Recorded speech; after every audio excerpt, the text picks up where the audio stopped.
spokesperson, media outlet for Hamas is not news. If it was, if this was news, we would be covering it every day. By the way, longtime viewers of this channel might remember that before October 7th, when the reality show was a bit lighter in its content and a bit more diverse in its content, we had a segment called Guardian Says the Damnedest Things, or the darndest things, or whatever the children's show was named, and we used that for the Guardian, which was going to be weekly, and then it became several times a week because they talk shit all the time.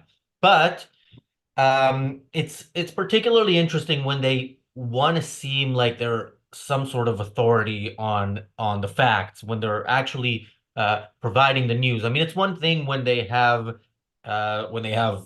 op-eds by all sorts of people. And I remember it must have been over 20 years ago that they published something from a Hamas leader as an op-ed. I think it was a part of a speech, but that's that's one thing. It's very different when they say, "Look, here's the news." And it's even more interesting when they say, "Look, here's something in the news that we are fact checking." In this case, this is Netanyahu's speech and in front of a joint session of the U.S. Congress a couple of days ago. Uh, Welcome to the Daily Objective. I'm joined by James Valliant. Hey, James, should we jump right into the article, the Let's fact let's checking jump article? right on in. I did see the whole of Netanyahu's speech before Congress and it was very interesting. And this article is very interesting in light of that, actually. But we need to do a little fact checking of the so-called fact checkers here. Yeah. So let's begin. They have only 3 points that they're fact checking, but they also have an intro which requires some fact checking as well. So let's get into it.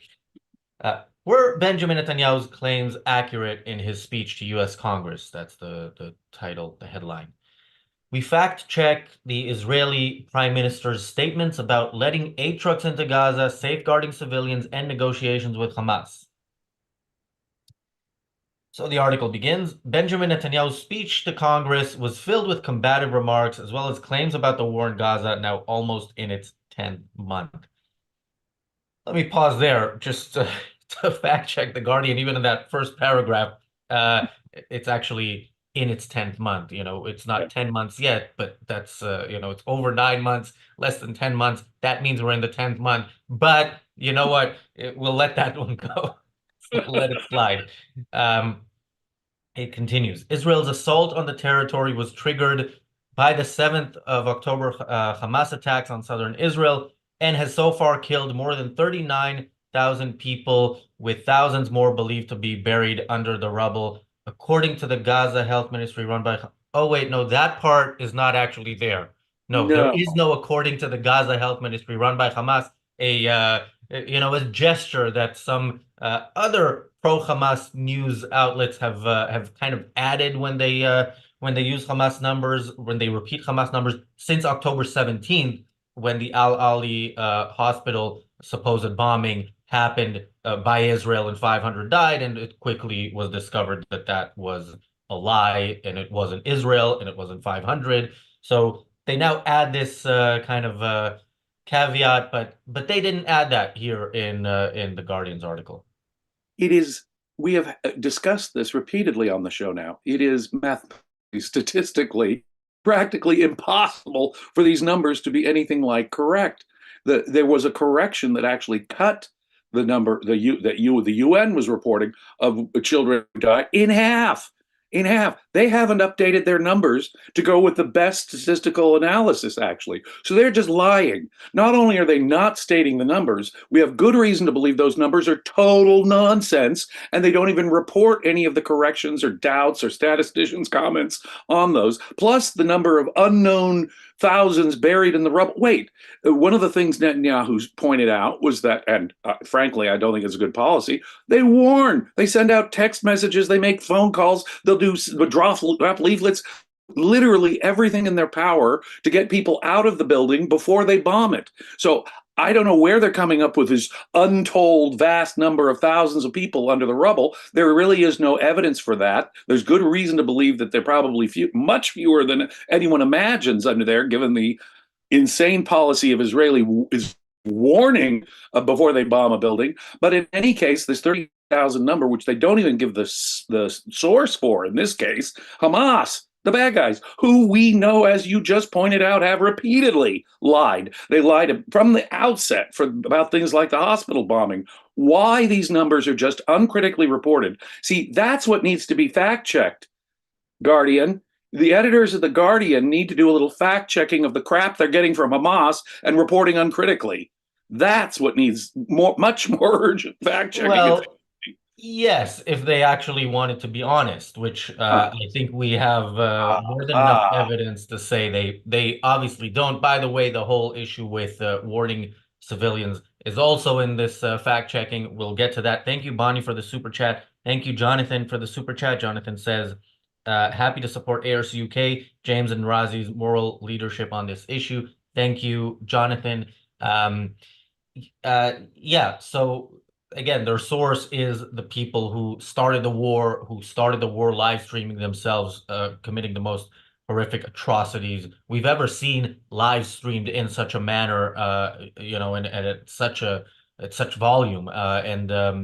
Yeah, this is the Guardian source. Let's continue. There's it doesn't get any better. So oh, actually, before we continue, I do want to point out to people who may have not seen these shows on the channel that we have shows. We'll put them in the description. We have a few shows about like going into how the numbers are fabricated, or not how they're fabricated, but showing how they're literally made up, and it couldn't be otherwise. But also the thousands buried under the rubble is interesting. I think they held back here, The Guardian, because they probably wanted to say something like, I'm sure they would have loved to cite the Lancet, which we also did a couple of shows about, where the Lancet said, well, it could be up to 186,000, including people who might die in the future, and so on, and people buried under the rubble. So yeah, The Guardian again held back, but even when they hold back, they're lying. I just wish we could, get the Lancet to consider how many more October 7ths will happen if we don't destroy Hamas and Hezbollah. How many more atrocities and how many more civilian deaths in Israel can we expect to happen? What are the impacts on Israel and the world? No. We leave out that. We just put the purely speculative numbers from Lancet, from Hamas's side and the Palestinian side. The real problem with this article is that it doesn't treat this as a real war. It doesn't indicate that Israel has any right to self-defense and to treat, and therefore the standards, and that's what they needed to do. They needed to philosophically back up and say, how are valid wars of self-defense fought? And they'd apply no such standard here. It's as if any attack by Israel is necessarily evil. If a single Palestinian dies, obviously Israel is bad and to be blamed as murderers for a single Palestinian death, because they do not put the moral context here. This is a war, and they do not treat it like a war throughout this article. That's my beef with it. Well, I think they do treat it as a war, but they treat it as a war in which they're a participant. They know their role. They are clearly on a side of this war, and they're doing what they think will help their side. So yeah, I don't think anybody in The Guardian, if you look at their coverage throughout this war, if you look at their coverage of the conflict, for decades, this is consistent with what they want to push, which is it's propaganda for the side fighting for totalitarianism and fighting for a second Holocaust. This is where The Guardian stands. This is also, if you look at that Lancet article, it's very clear that there's an agenda behind it, and that is the agenda. Thank you, Gail, for the super chat. Let's continue with the article. Netanyahu made repeated references to the International Criminal Court, whose prosecutors in May issued requests for arrest warrants for the Israeli Prime Minister, his Defense Minister Yoav Gallant, and several senior Hamas leaders, accusing them of war crimes and crimes against humanity. Here are some of the claims made by the Israeli Prime Minister during his speech, tested against information currently available. Claim number one, food aid for Gaza. This is a quote from the speech. The prosecutor of the International Criminal Court has shamefully accused Israel of deliberately starving the people of Gaza. This is utter complete nonsense. It's a complete fabrication. Israel has enabled more than 40,000 aid trucks to enter Gaza. That's 500,000 tons of food.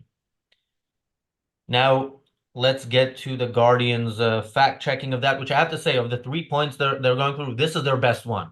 Well, but So notice something they did have to. Did you note the correction at the bottom of the article? They initially had said that an arrest warrant had been issued, and they had to withdraw that and they correct their own article saying that it has been the arrest warrant has been requested. In the initial article, they said no, there's an arrest warrant, and this guy's in effect a war criminal. That was the initial, so they had to correct themselves. I noticed at the bottom on that one. I didn't notice that. I saw this article right after, like I think minutes after it came out. I'm sure there was no Yeah, correction then, and then I reread it today, and I didn't. I guess I didn't go that far, but that's interesting. Generally, with the Guardian, there's so much crap that they can fit into one article that yeah, you know, things can pass by you easily, and you still find a lot of lies. yeah. Okay, so the Guardian's fact checking of Netanyahu's claims about aid trucks to Gaza. This is the Guardian's response.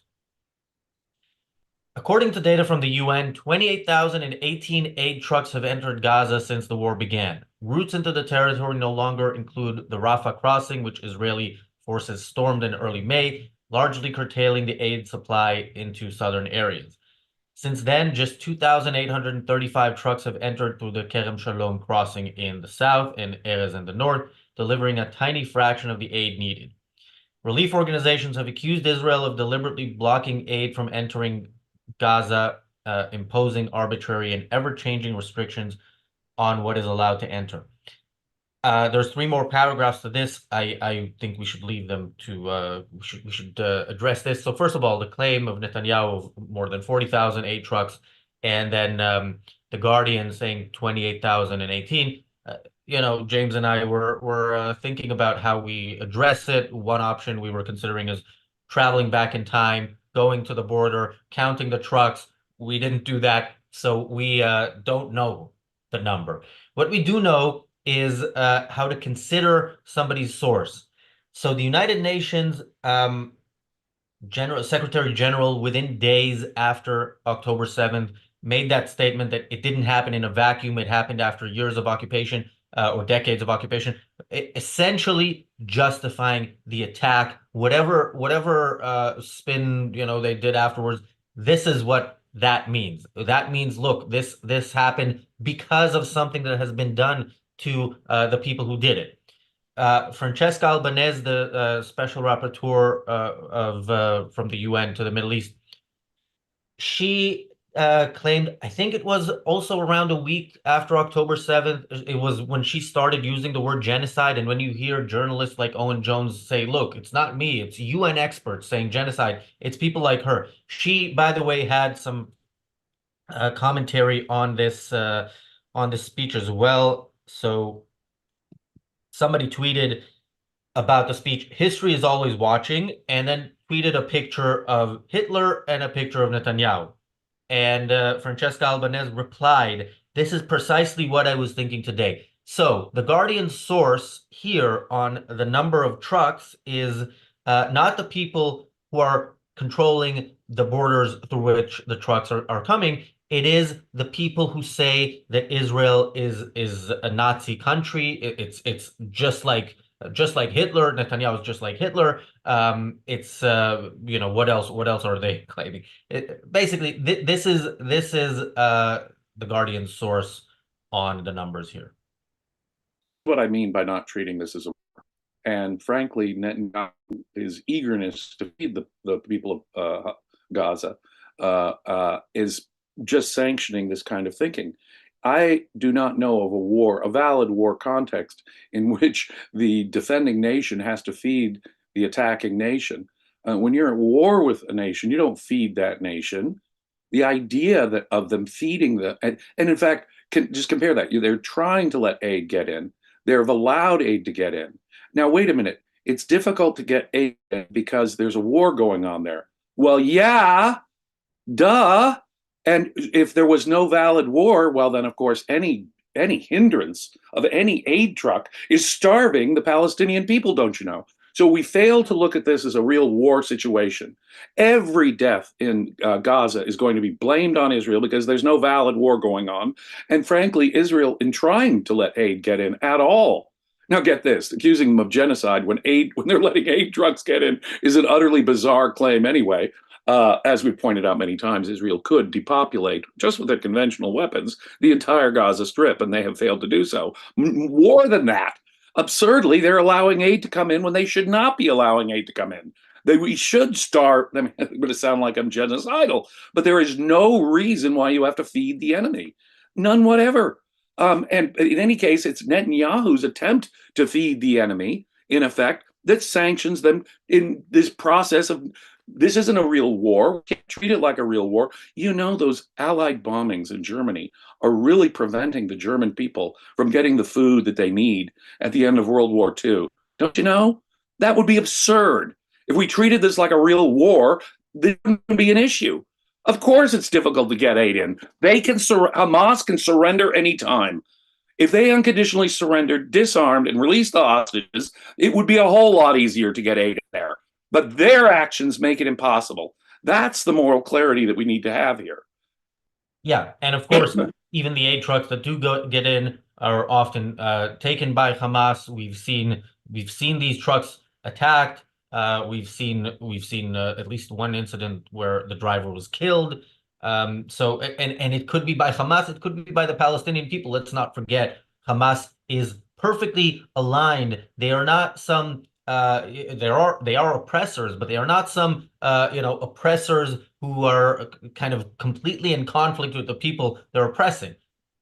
Whatever disagreements there are among Palestinians, it is not about killing the Jews. That they are all in agreement on. Yeah, it's quite the Um, reverse. They're in general agreement about their bigoted, racist, collectivist, mystically founded hatred of Israel and civilization. No, that they agree on.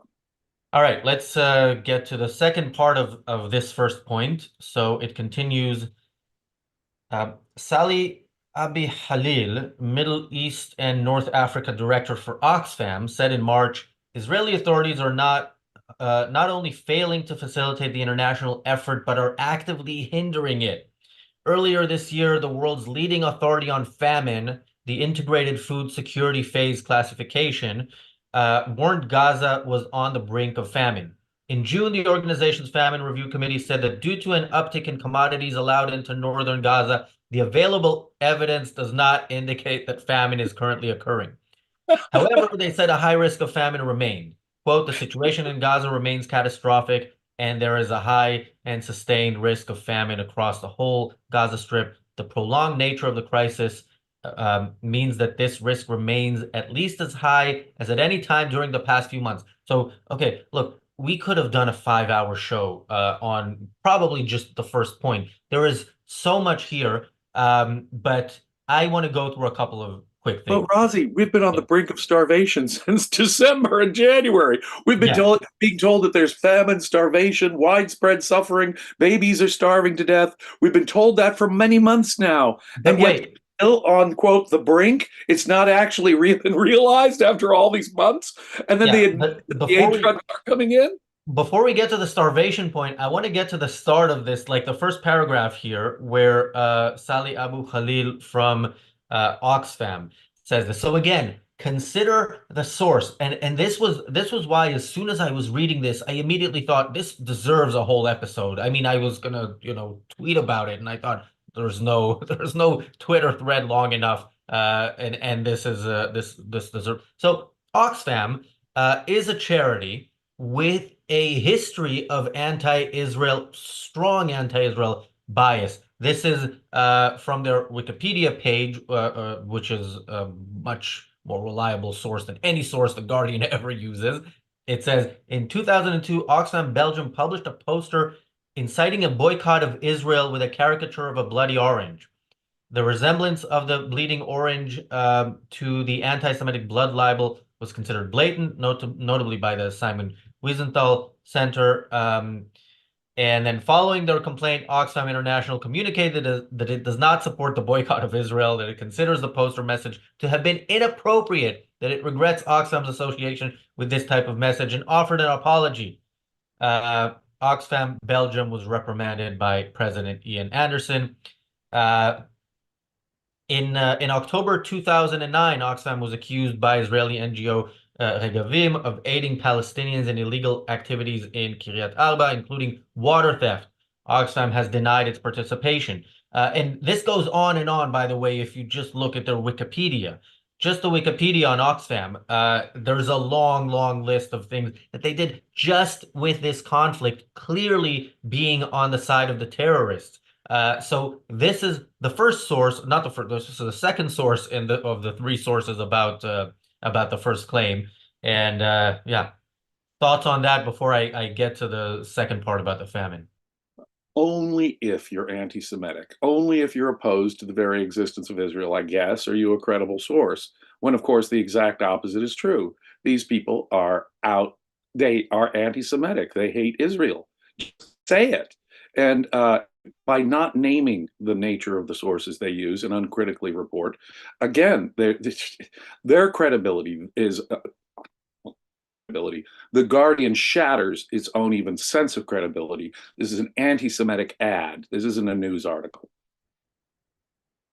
Yeah. Now, there was the famine part, which was Oh, well, yeah, we're constantly on the brink of it never really happens. You yeah, go but month after month after month on the brink, apparently, of starvation. Like you pointed out, there were people within a week calling this genocide before Israel had done anything really. And so, no, these people were going to call it genocide before a single Palestinian got hurt. Okay, these yeah, people are got their line and to it, and they're and there's guess what? Even if there's never any famine, there will be people who will go to their grave believing there were starving babies in Gaza in the first part of 2024, which is yeah, just false.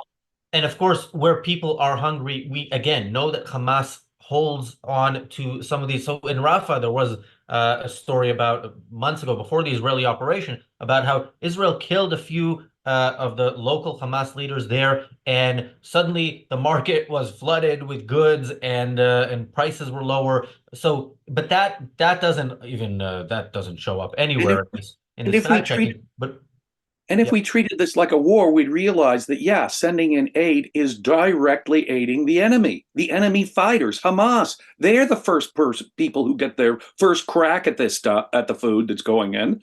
Do not think anything else. And for this article to obfuscate that fact, we're feeding the enemy. Israel is feeding the enemy. The international aid people, like America, are feeding the bad guys.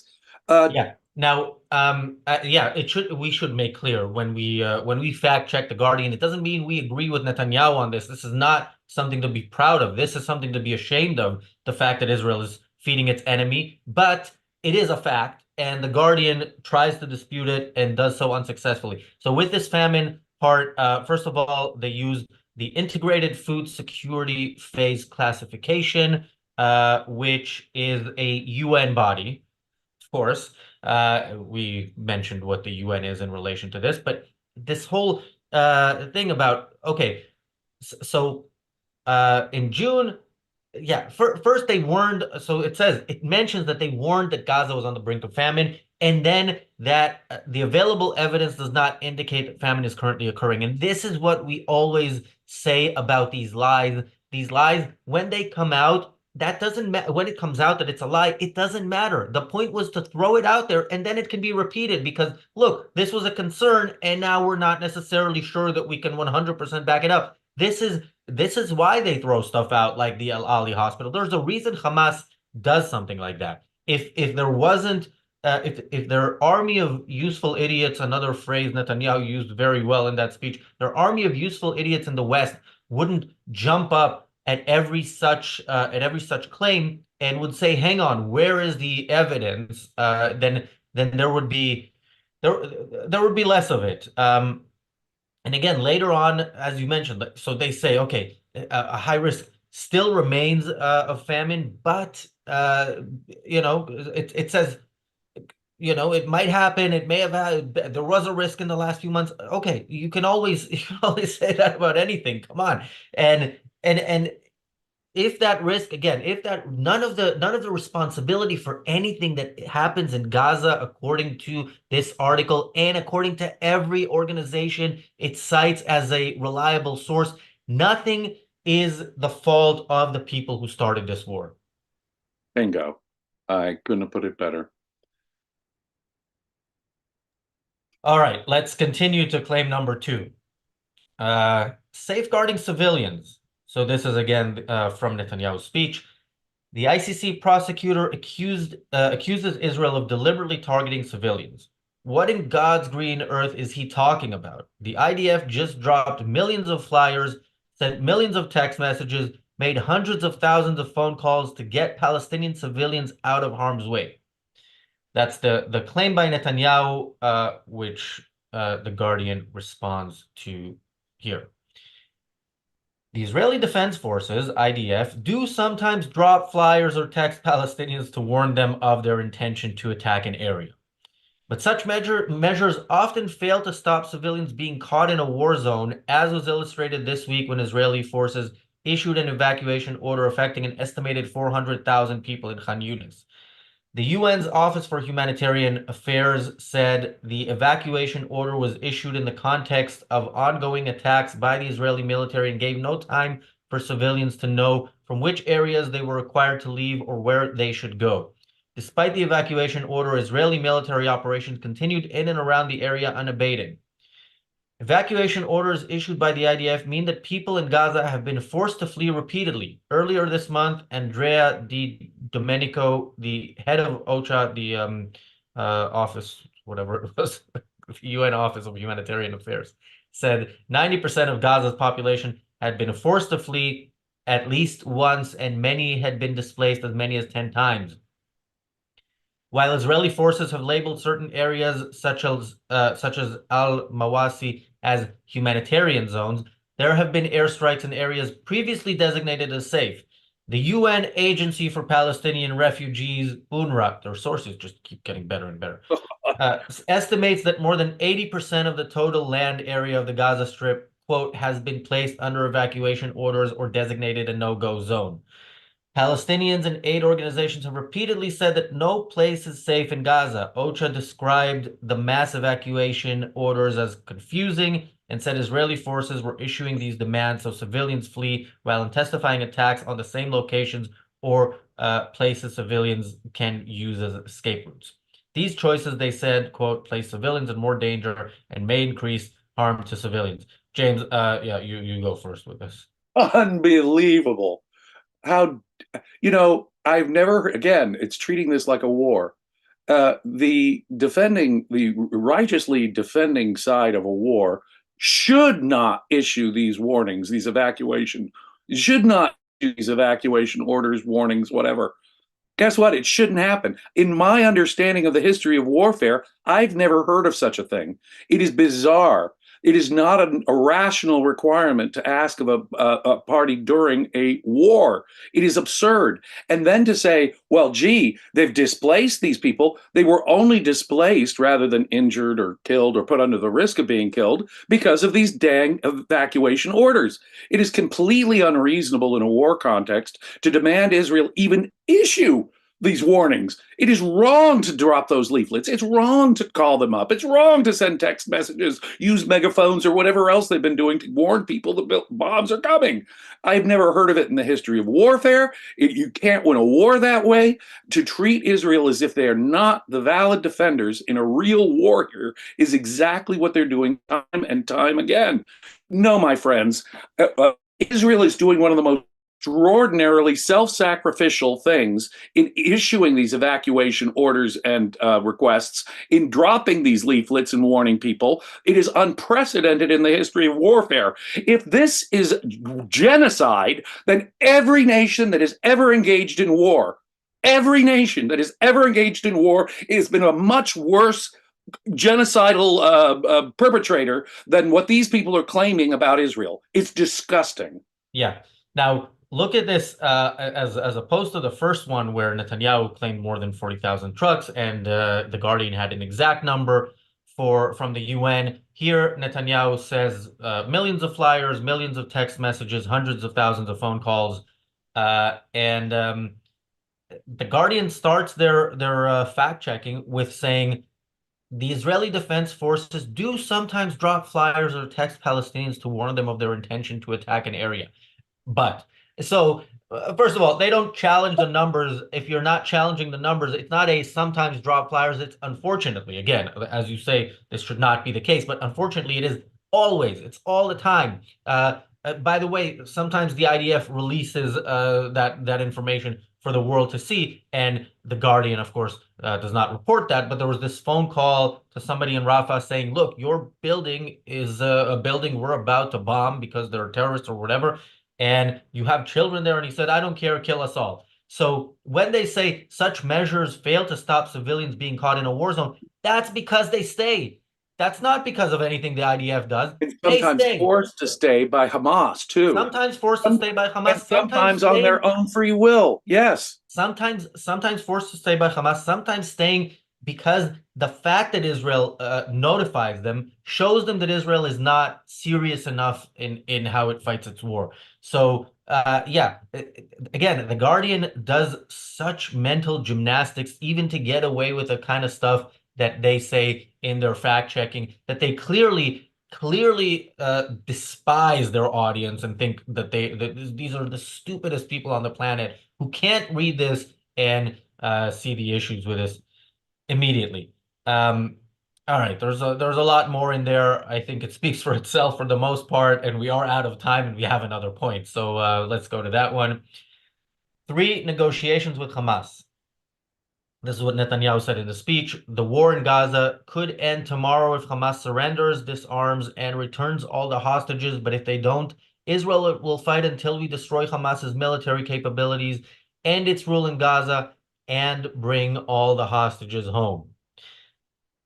So the Guardian responds, there was no mention of a ceasefire in Netanyahu's speech, although he did make a reference to ongoing negotiations. He lauded an Israeli military operation that freed 4 hostages but killed at least 274 Palestinians last month.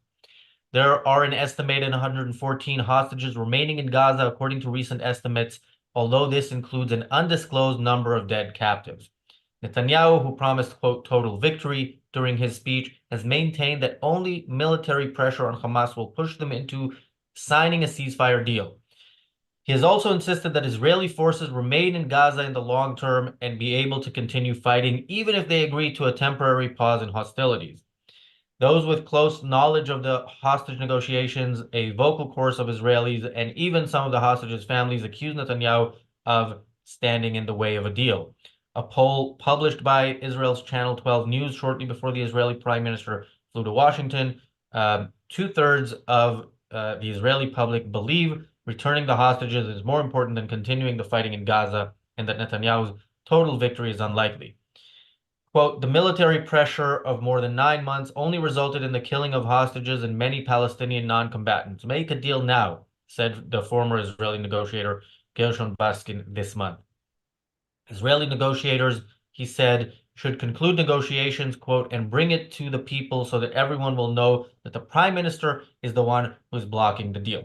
All right. So here, the Guardian, it's I don't know if we can call this fact checking at all. It's taking a side in a negotiation, and the side they are taking is the side of Hamas. Unfortunately, that is the side that many Israelis are taking as well. They would not put it as we're taking, well, the Guardian wouldn't put it as we're taking the side of Hamas. Israelis protest, I'm sure some of it comes from a genuinely good, a love of life and a desire to see the hostages released. But these protests in Israel are de facto pro-Hamas protests because they say that it is the Israeli government's fault that a deal has not yet been achieved, which means Israel hasn't capitulated enough to the savages who took the hostages, who slaughtered over 1,000 Israelis on October 7th, and Hamas watches this and knows that their negotiation standpoint is basically better and better because of it. these negotiations are themselves such utter corruption. Obviously, if you don't want more hostages taken in the future, you do not reward hostage taking. And so far, everything, and notice what's missing here, everything out of Hamas's side is completely ignored. They are making bizarre, unrealistic, incredible demands that they know they cannot meet. So even if I were to think that this negotiation was somehow legitimate, you'll notice how the Guardian reports it. Nothing in the negotiation is Hamas's fault. What Israel needs to do is utterly capitulate, whatever Hamas is. You notice it's one side. It's just Netanyahu. The other side's demands, the other side making it difficult, that's not even on their radar, Razi. It's not how Hamas is making this difficult is not even an issue. So whatever I guess Hamas demands has to be capitulated with. That's literally what's being said here. Anything Hamas demands, and if Netanyahu doesn't completely capitulate to whatever Hamas's current position is, he is guilty for anything that happens to the hostages Hamas took. Now, this is utter moral perversion. There doesn't need any fact checking. What they need is some moral thinking. This is utterly bizarre. Utterly Yeah. bizarre. So the people who take the hostages are their unreasonable demands. They're making it impossible. The fact that they took the hostages is not even on the radar screen of the Guardian here. Unbelievable moral perversion. And here it's not factual incorrectness, it's just moral perversion. Yeah. That's a good slogan for the Guardian. It's not factual correctness, it's just moral perversion, or however you put it. Yeah, Yeah, that's it beats all the news that's fit to print for the New York Times. but yeah, interestingly here, and again, there's so much, like we said, we read this, I'm sure we missed a bunch of stuff, even with what we went through. But another interesting point is he lauded an Israeli military operation that freed 4 hostages, but killed at least 274 Palestinians last month. That is not a number that you have any verification for other than from Hamas, from the people who held the hostages, although it could be some random Palestinian families, but certainly the people who took the hostages, the people who started this war, the people who slaughtered Israelis, committed atrocities, live streamed themselves because they knew their people want to see it done in the worst possible ways. And this is what the Guardian is advocating for. This is the side that the Guardian is taking in the war. So when people tell you we're reporting the news, we are fact checking, and they come up with crap like this, make sure you look through it and yeah, tell your friends. I'm sure some of us unfortunately have friends who think the Guardian is a serious newspaper. Yeah, show them, send them this episode. Yes. The last thing that I would want to say on this whole thing is what the Guardian did not dispute from Prime Minister Netanyahu's speech. For example, that Iran has been funding all of this, Hamas, Hezbollah, the Houthis. Uh, Iran is behind all of this. They did not dispute the atrocities that Netanyahu mentioned, babies being killed, parents seeing their children killed, children seeing their parents killed, etc. I noticed that they didn't touch that with a 10-foot pole, nor did they touch the role of Iran, nor did they touch several other things that Netanyahu said. But I would just observe what they did not correct or attempt to even correct. Netanyahu, as we've said, is a great speaker, and especially when he speaks in English to American audiences. And it was, in many ways, a good speech. It just unfortunately doesn't reflect, I think, the correct reality of how Prime Minister Netanyahu is, or actually fighting this war. He caves in way too much. If I was to write an article about it, I would say, let your words one day match your deeds, Mr. Netanyahu. But that's an entirely different perspective. I would just observe that there was a great deal of really powerful stuff in Netanyahu's speech that they did not address. Yeah, Willful Thinker says I've had fewer friends since October 7th. Me too. It's but higher quality, on average at least when you yeah, it did bring out some things in people that I'm glad I know and probably should have realized sooner.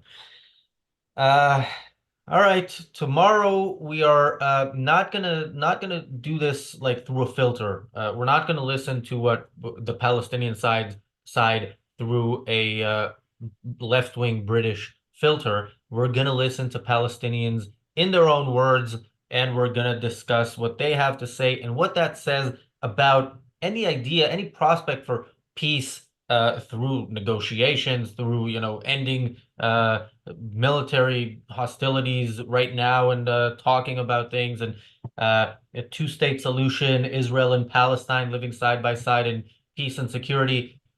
This is going to be telling. I recommend people tune in I think it's tomorrow. Yeah, I think it's time that we listen to these so-called innocent civilians. Yeah. And we've got a good selection of innocent civilians, which were caught in man on the street interviews. So you really will want to tune in tomorrow for that one. I think if you have any doubt about any of what Razi and I say every day here, tune in and Yeah. find out who the real enemy is here. Thank you, James. Thank you, everybody, for watching, and we'll see you tomorrow. Be safe.